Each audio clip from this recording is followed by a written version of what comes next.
Hi, and welcome back to Authentically ADHD. I am your host, Carmen. I'm a late diagnosed ADHDer, an early childhood special educator, and a certified life and performance coach. I created this podcast to help as many ADHDers as I could to learn about your specific ADHD. I know that when I was late diagnosed, I was sent out the door with meds and no help. We have to do a lot of this work on our own, but if we join together in community, we can live more authentically and with more joy in our lives. Are you ready? Let's get started.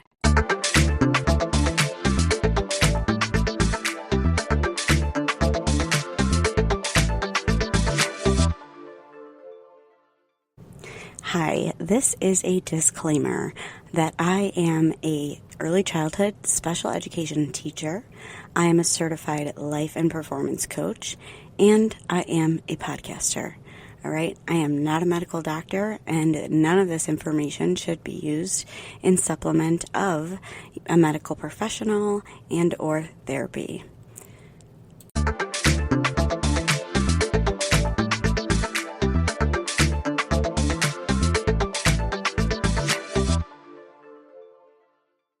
Hi there, and welcome back to another episode of Authentically ADHD, where we explore the unique challenges and strengths of living with ADHD.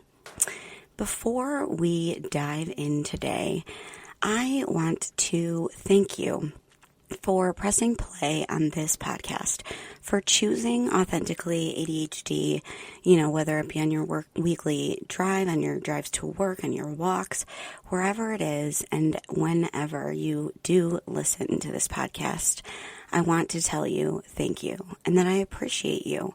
A lot of work goes into creating a podcast, and I don't know if many people know how much work goes into it, but I do enjoy doing it, which is why I continue to do it. I love to hear your feedback. So this leads me into my next little announcement, which is, if this episode sounds different, it may or it may not. I am exploring with a new platform. We are now on Substack. Substack, if you've never heard of it, is like a huge community where you're able to post videos, blogs, anything that you would post to Facebook, Instagram, TikTok. You can go live on it. It's a very cool platform, and I realized that I could run my podcast through it. So not only can I run my podcast through it, but I can post blogs on there, and people can comment on them. I can connect with people who would like to come on the podcast. This is how I find new things. I explore. So find me over on Substack if you'd like some bonus content for free. So today we are diving into a topic that's crucial for everyone: making and keeping friends. So there are a few things I want to touch on about the developmental aspects of friendship, because I do work in the field of education and I do have an educational background of development of children. So from the playground to the workplace, friendships do play a vital role in our lives. They shape how we experience joy, build resilience, and navigate different challenges. For those of us with ADHD, the journey of making and keeping friends often looks a little different, and that's okay. Today we're going to dive into how friendships develop during childhood and how ADHD can both complicate and enhance those experiences. According to research from Let Them by Mel Robbins and some research from Dr. Barkley, understanding these early friendship dynamics can offer valuable insights into our adult relationships. So let's first explore how children with ADHD build connections. Children with ADHD may struggle initially due to impulsivity, hyperactivity, and challenges with emotional regulation. You may see a child interrupting a game, struggling to follow social cues, and getting frustrated super quickly. These behaviors can sometimes lead to misunderstandings or social rejection, especially if the skills are taught and not necessarily retained to handle that impulsivity, hyperactivity, etc. However, that's only one side of the story. ADHD often comes with vibrant creativity, boundless enthusiasm, and a sense of adventure. Kids with ADHD tend to think outside the box, suggesting imaginative games and coming up with hilarious ideas. This spontaneity can be magnetic, drawing other children in. And let's not forget, and this is a big one, and one that I know through research today, friendships in childhood are built primarily through play, when they're given the opportunity to experience that. Unlike adults who may bond over deep conversations or shared values, young children connect through shared activities, whether that's racing around the playground, building elaborate block towers, playing pretend games. Play is how children learn essential social skills. For children with ADHD, playtime can be both a playground for joy and practice ground for social growth. So these times through games can naturally build skills like turn taking. So learning the rhythm of my turn, then your turn is foundational to social connection. Think about it. We take turns in conversation. We take turns in, gift giving, in making plans. That's a basis, a foundation to social connection to other people. Then it also helps naturally build conflict resolution. Disagreements are common in play and among people in general, so this helps provide opportunities to practice negotiation and problem solving during play and social activities. And it also helps build empathy. Helping an ADHD child stepping into imaginative roles during pretend play helps them understand others' perspectives. Dr. Barkley also emphasizes that children with ADHD often thrive in structured play environments. This could mean participating in activities with clear rules like board games or team sports, where expectations are defined and guidance is available, and having support like an adult nearby to help scaffold social interactions can make a huge significant difference. It's also important to recognize that children with ADHD may gravitate toward other kids who are accepting of their energy and enthusiasm. Friendships often form with peers who may appreciate their humor, excitement, or adventurous spirit. At the same time, they may struggle with maintaining friendships if emotional regulation or impulsivity becomes overwhelming or overbearing to the other person. That's why developing emotional awareness and self-regulation skills can be so beneficial, especially in these early years. Play therapy, social skills groups, and supportive teachers or parents can provide the right environment for these lessons. Side note, this is why early detection of ADHD is super important. Relationships affect our entire lives, and community is something we thrive on. It's a basic human need. So, knowing that a person or knowing that you have ADHD earlier in life can help somebody or help you to get support or for you to seek out support in these areas so that play therapy and social skills groups and supportive teachers and parents can provide the right environment for these lessons for you earlier in life so you're not having to learn it all later like some of us have to now. A powerful takeaway from the Let Them Theory book that not every friendship needs to last forever. That's super meaningful for me. Friendships may be there for a reason, for a season, or for both. Kids with ADHD may cycle through friendships more often than their peers, but every connection leaves a lasting impression. I may not be friends with people that I was friends with in kindergarten or in grade school, but they left lasting impressions. They all taught me something valuable about other people or about myself. So they're very important in friendships, and it really is not something that you need to have as you grow into adulthood. Is it super awesome to have a friend that you're like, we've been friends since kindergarten? Absolutely. But it's okay to not have that. So now what happens when we grow older as we move through adolescence and into adulthood? Friendships shift from spontaneous play to deeper emotional connections. So, how do those of us with ADHD navigate these challenges? We're going to explore that in the next segment. Stay with me. Next, friendship dynamics in adolescence and adulthood. Adolescence, it's like, walking through a funhouse mirror maze full of changes, emotions, and heightened self-awareness. Or, for those of us with ADHD, this stage can be particularly challenging due to the lack of self-awareness we have. The natural desire to fit in and find our place in the world can amplify the need for strong, supportive friendships. But as we navigate this intense period of growth, ADHD symptoms can sometimes complicate these relationships. Dr. Barkley's research highlights that teens with ADHD often face difficulties due to impulsivity, emotional dysregulation, and a tendency to misread social cues. Boy, do I relate.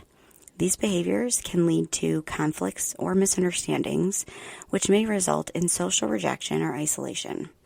This can profoundly impact your self-esteem and confidence. Think about it. While neurotypical teens might stumble through occasional awkward moments, teens with ADHD may experience a constant internal tug-of-war. One minute you're cracking jokes and making friends, and the next, an impulsive comment leaves you replaying the interaction for days. And let's not forget the emotional roller coaster that can make even minor conflicts feel overwhelming. And if you vocalize that can be super overbearing to the other person. This rejection, sometimes referred to as RSD, or rejection sensitivity, can hit especially hard. When a friendship fades or somebody pulls away, the emotional pain can feel disproportionate and linger for far longer than it might for others. Ever heard of a friendship breakup? Yeah, they kind of feel just as intense for us, whether it's a few years or a few weeks, just like relationships. But here's the encouraging part. While ADHD can pose challenges, it can also enhance friendships. ADHDers often bring creativity, humor, and enthusiasm into relationships. Their willingness to dive into deep conversations and skip the small talk, and our passion for shared interests can create strong and lasting bonds. Many ADHDers are incredibly empathetic, making them reliable and supportive friends. Remember, a lot of times we like to be friends with people who are like us. So finding that community full of other people who are neurodiverse makes it way more likely to make and keep friends in adolescence. As we move into adulthood, the landscape of friendship changes dramatically again. Gone are the days of bonding over recess games, late-night teenage phone calls, and parties. Work, family responsibilities, and personal commitments often take priority, and for ADHD adults, maintaining friendships in the midst of a busy schedule can be uniquely difficult. Time management challenges, forgetfulness, and difficulty with follow-through can create gaps in communication. You may think, I'll text them back later, but later turns into days, weeks, or even months. And because ADHD brains often prioritize what's urgent rather than what's important, friendships can unintentionally fall to the wayside. If you identify with this, you are not alone. Believe me. Dr. Barkley emphasizes that adults with ADHD tend to thrive in relationships where there is flexibility and understanding. Friends who recognize the nuances of ADHD, like hyperfocus, emotional intensity, and time blindness, are more likely to provide the grace and patience needed to maintain strong connections. Another factor, many adults with ADHD experience social burnout. Masking ADHD traits to fit in can be exhausting, leading to avoidance or withdrawal. The pressure to appear organized, emotionally regulated, and socially polished often results in frustration and loneliness. But here's the good news. Friendships in adulthood don't need to be constant to be meaningful. Research supports the idea that even low-maintenance, pick-up-where-we-left-off friendships can bring significant joy and emotional support. In fact, quality over quantity actually becomes the guiding principle, especially in adulthood when we don't really have the room for quantity. So what can we do to navigate these challenges? The key is developing coping skills and intentional strategies to nurture our relationships. In the next half of this episode, we're going to explore practical tips and techniques to help adults with ADHD build and maintain friendships that matter the most. Stay with me, because whether you're rekindling an old friendship or putting yourself out there to meet new people, connection is possible. And not only is it possible, but it's essential, and it's always worth it.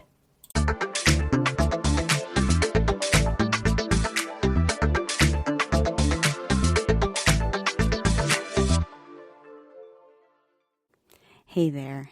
If you're looking for a game changer in managing your ADHD, let me tell you about something that's made a huge impact on my life. Focused, the adult ADHD group coaching program by Kristen Carter. This isn't just another program. It's a community. It's a roadmap. It's a lifeline for adults with ADHD who want to thrive. Inside of Focus, you'll find weekly coaching calls with Kristen packed with actionable insights, a supportive community of adults who get it. They get what it's like to live with ADHD. You'll get tools and strategies that actually work for our brains. No fluff, just real results. I've been a part of Focused for over a year, and let me tell you, it's where I've learned so much of what I share with you on Authentically ADHD. It's been a game changer for me, and I think it could be for you too. And here's the best part. If you use my link to join, we both save money. It's a win-win. So if you've been looking for the right ADHD support, this is your sign to check it out. Head to the link in my show notes to learn more and sign up. Let's thrive together with tools and support that we need to succeed. Are you also loving what we're doing on Authentically ADHD but want to take your experience to the next level? Well, I have got something for you. Introducing the Authentically ADHD Patreon, your VIP pass to the ultimate ADHD support hub. As a Patreon member, you'll unlock exclusive perks like early access to every single episode, hear it before anyone else does, a treasure trove of resources that I've made, tools, guides, and worksheets to help you thrive in everyday aspects of life, direct coaching opportunities with me designed to help you harness your ADHD powers, and the cherry on top, an incredible community of like-minded individuals who just get it. You're not alone on this journey, and together we can be unstoppable. By joining Patreon, you're not just supporting the podcast, you're fueling a movement. Together, we're breaking stigmas, embracing authenticity, and creating a world where ADHD is seen as a strength and not just a struggle. So what are you waiting for? Head over to patreon.com/authenticallyADHD and join the family today. Let's keep growing, thriving, and showing up authentically together. Hope to see you over there. Back to the show.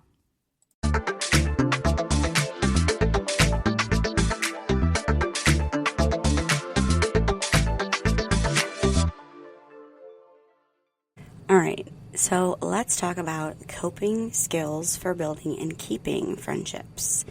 Friendships are like plants. They need nurturing, attention, and the right environment to grow.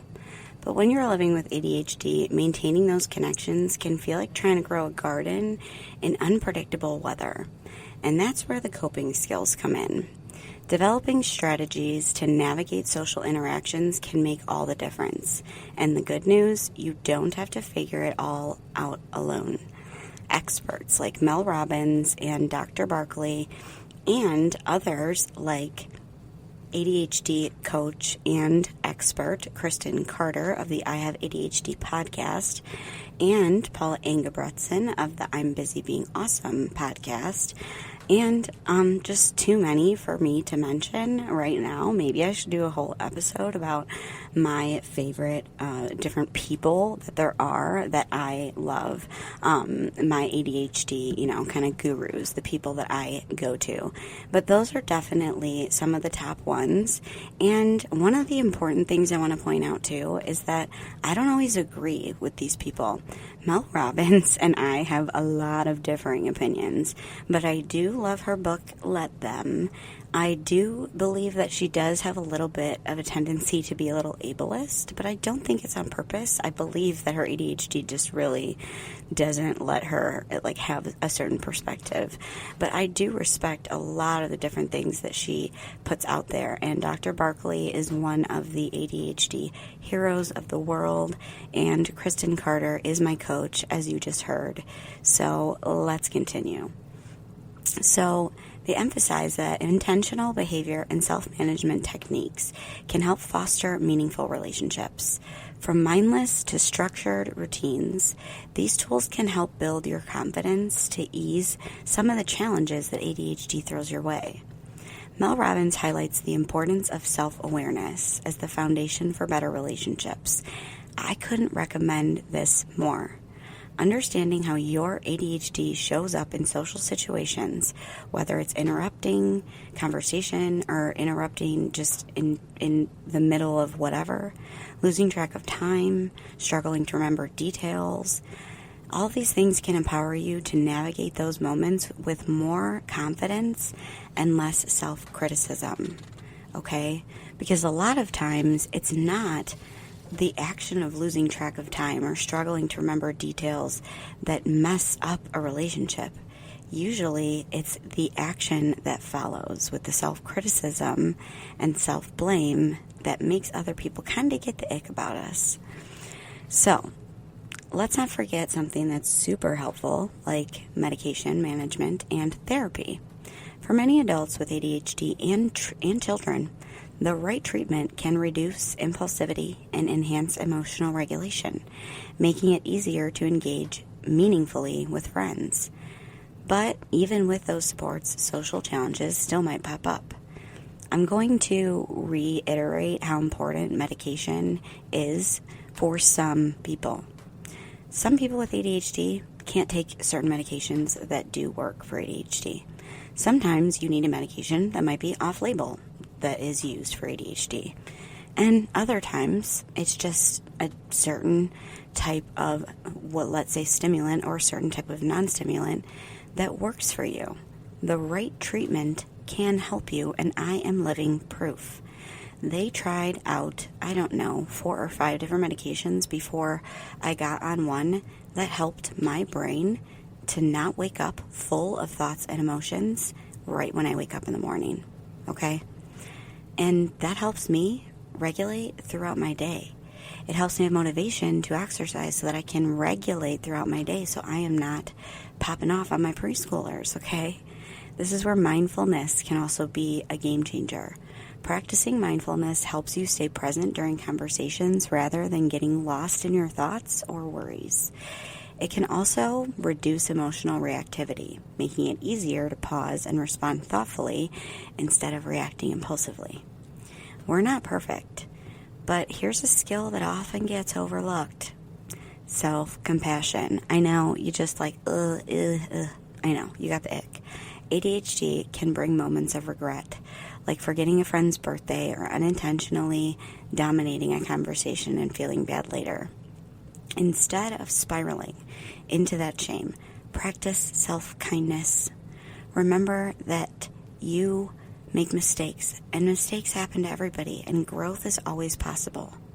And speaking of growth, let's talk about one of the most impactful coping skills, communication.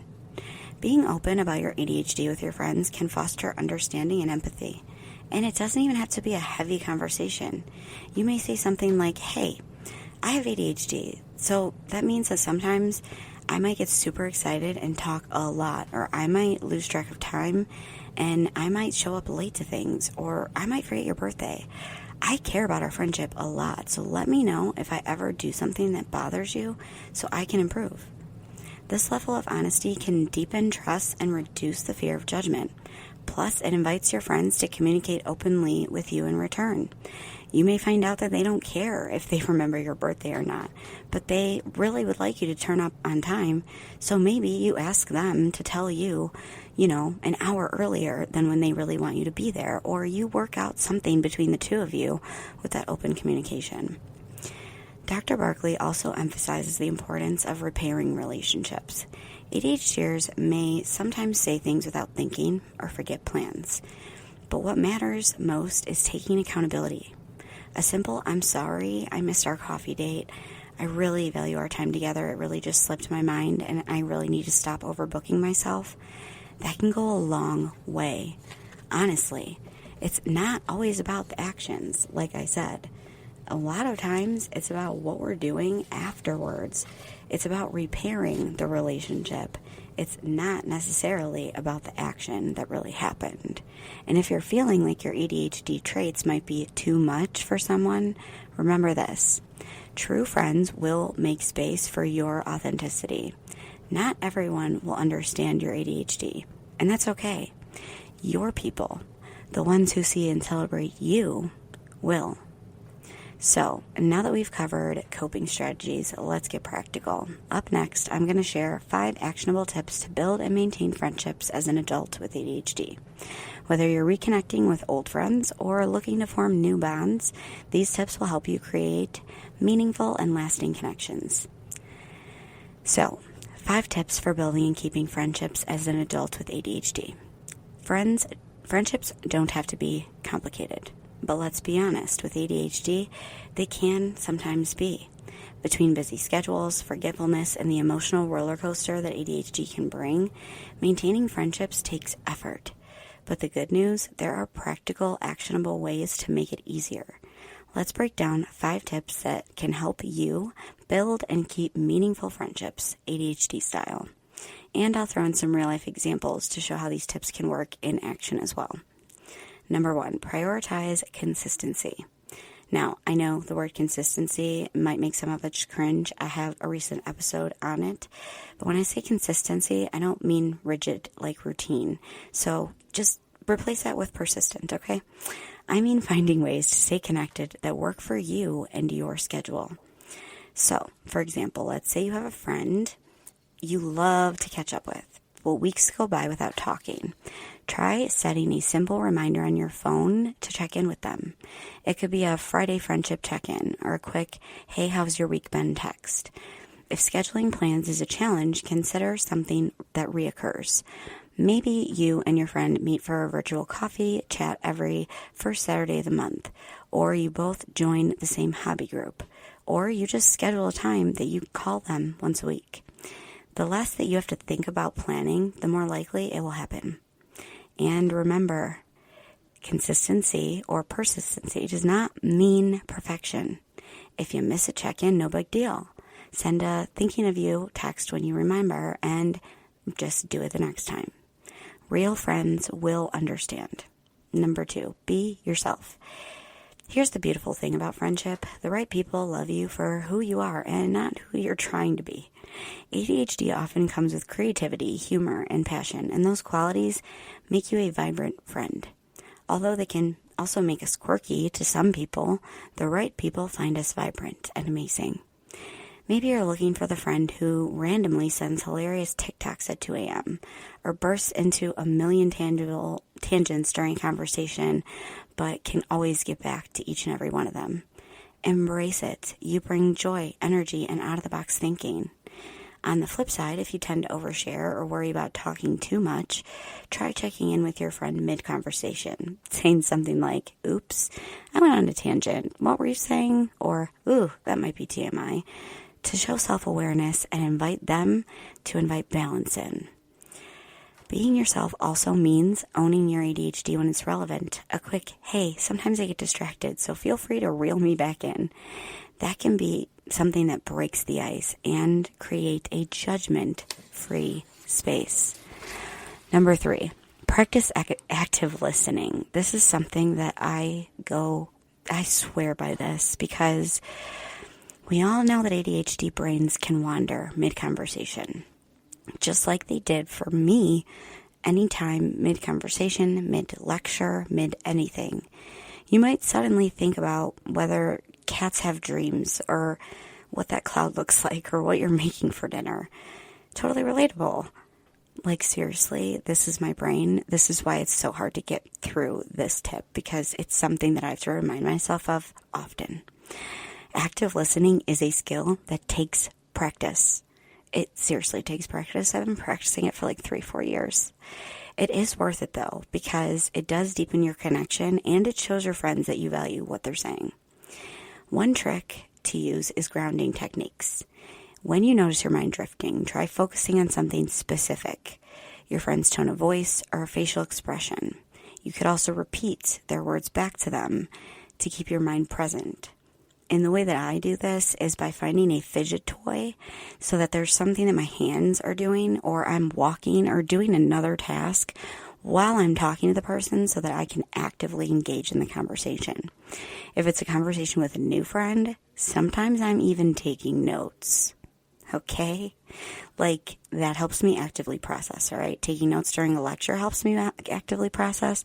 So taking notes during conversations with new friends, it helps me actively process and remember the things that they said for a longer time. I'm telling you, this is why I prefer phone calls over text messages, because I don't save text messages. And who saves, what? No.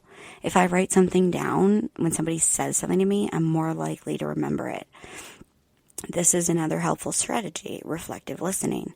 After your friend shares something, respond with, "That sounds really exciting," or "Wow, that must have been tough." It reinforces that you're engaged and paying attention, and reflective listening helps reinforce your brain of what they just said. If you catch yourself zoning out, just be honest. Say something like, "I am so sorry, my brain just did a thing. I don't know where I just went. Can you say that last part?" That can build trust because it shows vulnerability and self-awareness and honesty. And believe me, your true friends will understand. Number 4, set boundaries. Now, here's the thing. Boundaries are not about pushing people away. They are about protecting your energy and showing up as your best self. ADHD can sometimes lead to overcommitting, people-pleasing, and social burnout. So boundaries are essential. Say a friend invites you to multiple events in a week, but you're already feeling overstimulated.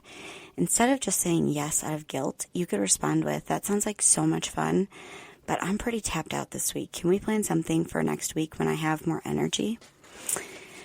Another boundary might involve how you manage communication. Maybe long phone calls drain you, but short voice notes or texts feel manageable. Oh my gosh, I forgot. I love voice notes. Let your friends know what you love. Let your friends know how you like to communicate. Most people appreciate understanding how they can best support you, and maybe it's their favorite way of communicating too. And here's a boundary tip for those moments when rejection sensitivity kicks in. If you feel overwhelmed by a perceived slight, pause before responding. Take time to regulate, and then decide how to address it calmly. That might take a little bit more support, so check out ADHD coaching. It's not that expensive, and I promise you it is worth it. That has to do right with my number 5, which is seeking support. Friendships are a two-way street, but sometimes we need extra support to navigate ADHD and the challenges that it brings. This is where ADHD-specific resources can make a world of difference. Consider joining ADHD support groups, in person or online. Spaces like these are full of people who understand the nuances of ADHD friendship struggles. You'll gain insights, you can share experiences, you can maybe even make friends who truly get it, and you can get advice. You can even seek professional support that is super valuable. Therapists, ADHD coaches, and social skills programs can help you strengthen communication, manage rejection sensitivity, and build confidence in your relationships. And hey, sometimes your friends can be part of the support system too. Educating them about ADHD, maybe even sharing an episode of Authentically ADHD with them, can deepen their understanding and create more compassionate connections. Let's do a quick recap because I believe that this was a very long episode. So sorry. If you enjoyed it, please let me know.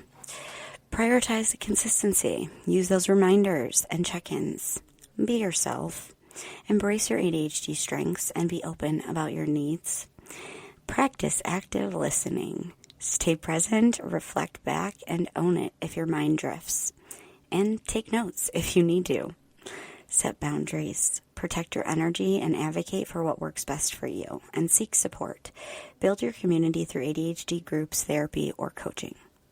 Friendships are a beautiful part of life, and while ADHD might add some twists and turns, it can also bring depth, creativity, and authenticity to your connections.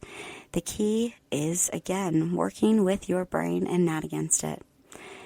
Now, stay with me, and remember, ADHD is not a barrier to connection. It's part of what makes you uniquely, wonderfully a friend. And connection is a human need.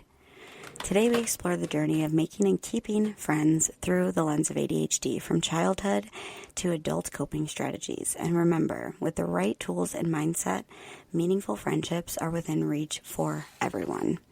If you enjoyed this episode of Authentically ADHD, don't forget to share it with a friend or on your socials. Be sure to tag me so I can give you a virtual hug. Until then, stay authentic and we will talk soon.